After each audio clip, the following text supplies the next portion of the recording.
বিসমিল্লাহির রহমানির রহিম।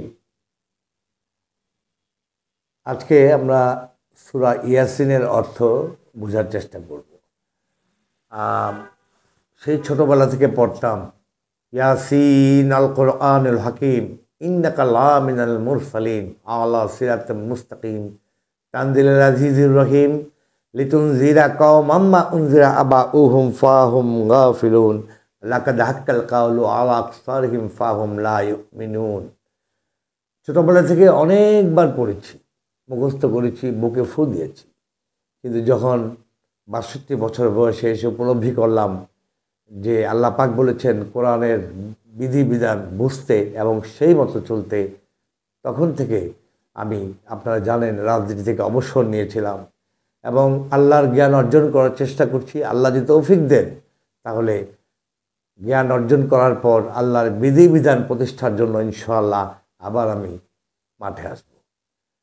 তো আজকে সূরা ইয়াসিনের প্রথম কিছু বাংলা অনুবাদ আমরা শিখি, পরে আবার আগামী শুক্রবারে আবার বাকিটা বলবো। বিসমিল্লাহির রহমানির রহিম।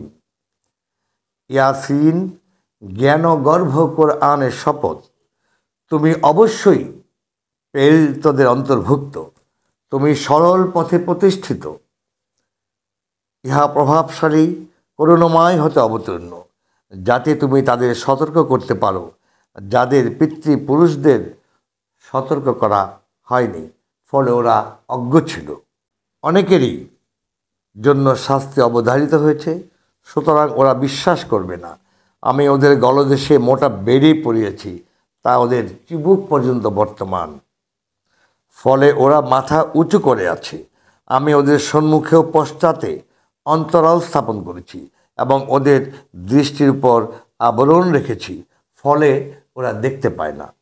তুমি ওদের সতর্ক করো বা না করো, ওদের পক্ষে উভয়ই সমান, ওরা বিশ্বাস করবে না। তুমি কেবল সতর্ক করতে পারো যারা উপদেশ মেনে চলে এবং না দেখে দয়াময় পরম করুণাময় আল্লাহ তাআলাকে ভয় করে। অতএব তুমি তাদের ক্ষমা করো এবং মহা পুরস্কারের সুসংবাদ দাও। আমি মৃতকে জীবিত করি এবং লিখে রাখি ওদের কৃতকর্মও, যা ওরা পশ্চাতে রেখে যায়। আমি প্রত্যেক জিনিস স্পষ্ট গ্রন্থে প্রকাশ্যভাবে সংরক্ষিত রেখেছি।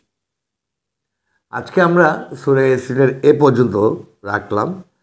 আমি আজকে আরবি তেলাওয়াত করেছি কিছুটা, যদি আমার কোনো ভুলভ্রান্তি হয়ে থাকে, উচ্চারণে আকারে কারে কোনো ভুল করে থাকে, আমাকে শুধরে দিবেন।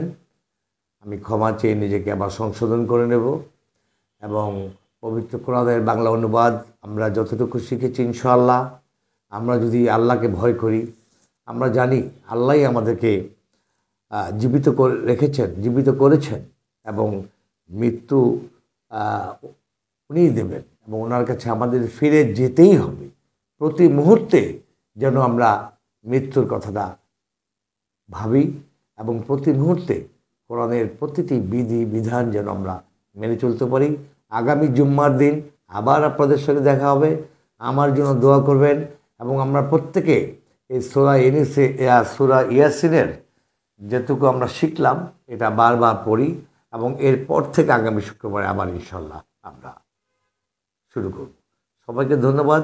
আসসালামু আলাইকুম ইয়া রহমাতুল্লাহ।